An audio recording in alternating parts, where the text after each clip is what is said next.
Oi, gente, Roberto Rilubiscro aqui. Tem uma sequência no delicado e elegante filme alemão Quando Hitler Roubou o Coelho Cor-de-Rosa, que tem lá na Amazon Prime, em que a família de refugiados judeus se encontra na Suíça e não está gostando muito do queijo assado lá que estão oferecendo para eles na mesa, especialmente as crianças.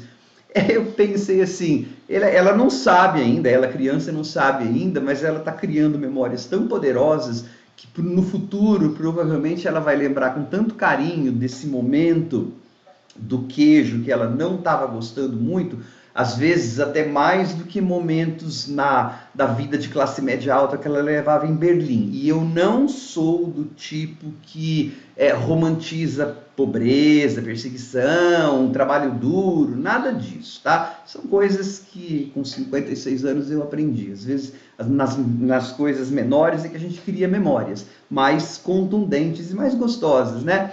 Pois aí, no final do filme, aprendi que aquilo foi baseado em um livro infantil. Então, olha, a perspectiva dessa história é dos olhos de uma criança. E aí eu falei, essa história do queijo realmente grudou na cabeça dessa menina, né? Depois escreveria esse livro em 1971. Aí eu fui atrás de informações. Só que antes de continuar falando desse filme, eu gostaria de convidá-los a se inscreverem no canal Robertando, curtir os vídeos, compartilhá-los, agradeço bastante. Eu acho bom falar antes que se trata mais de um estudo de personagem do que de um filme com conflito dramático elevado, tá? Embora, pelo contexto, é claro que é elevado, é uma família de judeus que se torna refugiado na Europa. Então, é claro, gente, todo momento eles podem cair nas mãos do Hitler, dos nazistas, tal, né? Só que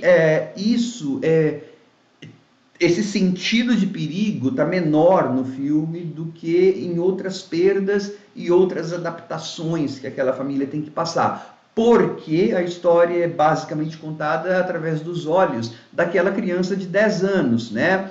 Que naquela criança é muito 10 anos, algo assim. Naquela criança é muito mais retumbante, muito mais marcante. Ela tem que largar o coelhinho cor-de-rosa dela em Berlim do que qualquer outra coisa que pudesse estar acontecendo na cidade, porque ela tem 10 anos, né? Então é assim, a história é de uma família de classe média alta, o pai era um crítico teatral, a mãe escritora de ópera, né, compositora de ópera, tocava piano. Então essas duas crianças, os filhos e os pais, vivem numa bolha de classe média alta em Berlim. Tem governantas, tudo em escola particular.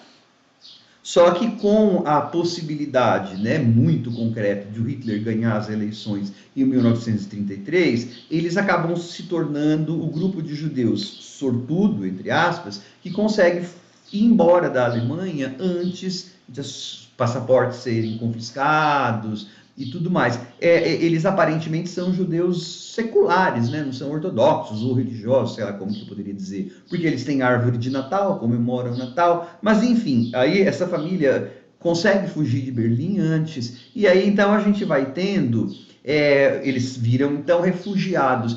Como que essa família vai tendo que se ajustar, né, a essa condição de refugiado, a condição do antissemitismo na Europa, e também dos seus ganhos, né, o seu nível de vida vai caindo bastante. Então, primeiro eles vão para a Suíça, depois vão para a França. Para a gente que entende história, quando eles vão para a França, por exemplo, você fala, ai meu Deus do céu, a França, Paris vai cair em 1940, 41 lá, e vai ser um monte de judeu mandado para o campo de concentração, ferrou, né? Aí, agora, em termos assim do próprio filme, o filme está mais interessado em saber como que aquelas crianças e aquela família vai se adaptar. Lembra, vou repetir, aos olhos da menina de 10 anos. Então, por exemplo, é um filme muito de detalhes, por conta dessa história de ser um estudo de personagens, em primeiro lugar. Então, por exemplo, tem uma hora que o pai diz assim, nós judeus, temos que ser melhores em tudo, porque a gente é perseguido. Então, a gente tem sempre que fazer o melhor que a gente pode, porque esperam que a gente faça o pior. Dali a muito tempo nessa narrativa, você vai ver esse argumento sendo usado contra eles. porque aí a senhoria, né, que eles estão aluguel atrasado, vai ouvir o Max, o menininho, falando, eu fui o melhor da classe, e ela vai, vocês judeus têm que ser melhores em tudo, né? Ou seja, quando você é um grupo oprimido, quando você é perseguido, não adianta o que você faça, né? Você sempre vai desagradar, né? Mesmo que você faça o seu melhor para não cumprir as expectativas negativas contra você, na verdade você está cumprindo as expectativas contra você, né? Um dos argumentos usados para perseguir os judeus, na verdade, foi o seu próprio sucesso econômico na época do Hitler, do nazismo. Tá? Então, essa família vai ter que navegar nisso.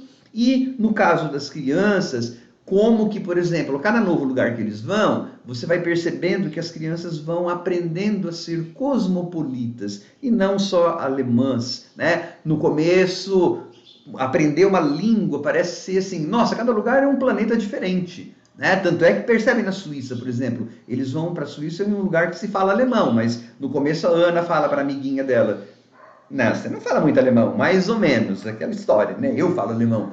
Aí aos poucos você vai vendo que essas crianças vão ter que navegar em um mundo em que elas já não são protagonistas, elas não são mais as alemãs, elas não têm mais dinheiro, mas então elas têm que aprender a comprar lápis em um país onde elas não conhecem a língua, só que também um país onde elas já não têm mais grana. Então elas têm que negociar, achar um lápis mais barato numa língua que elas não sabem, com costumes que elas não entendem, né? E só que aos poucos esses planetas diferentes vão se tornando menos diferentes. Elas vão se dando conta, especialmente a Ana, que é a nossa protagonista, fofíssima, muito boa atriz, ela vai, eu vou dando conta, né? É um estudo de personagem. Como que eles vão achando? Então aí não tem dinheiro, mas naquela fonte ali as pessoas jogam moeda, vamos catar essa moeda da fonte? Eles estavam sem dinheiro, né? Então ele é um filme bacana. Eu não sei se uma criança dá conta. São quase 2 horas de filme.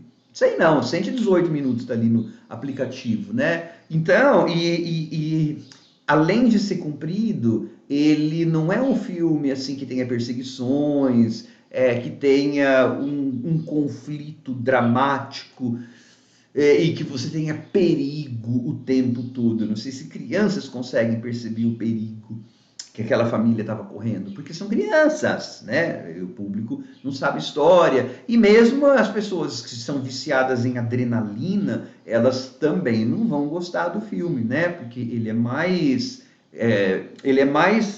tá preocupado com os detalhes da mudança que aquela saga na Europa, né, que aquela vida de refugiado vai fazendo aquelas pessoas, do que necessariamente em grandes escapadas de carro e tudo mais. É um filme muito terno, muito bonito, elegantemente filmado, os atores estão numa química, você acredita que eles são realmente uma família, né? Claro, às vezes você tem aqueles momentos assim, tipo, a mulher falando, meu cabelo tá horrível, mas o cabelo não tá horrível. Mas aí você tem que falar, ela era uma mulher de classe alta que estava tendo que se haver com uma situação nova. E é um filme para criança, para a família, né? Porque tem gente que pode falar, não, eles douraram a pílula, tal. Lembra? É a partir do ponto de vista de uma criança. Então, ela não sabia, na verdade, que tinha campo de concentração e tudo mais,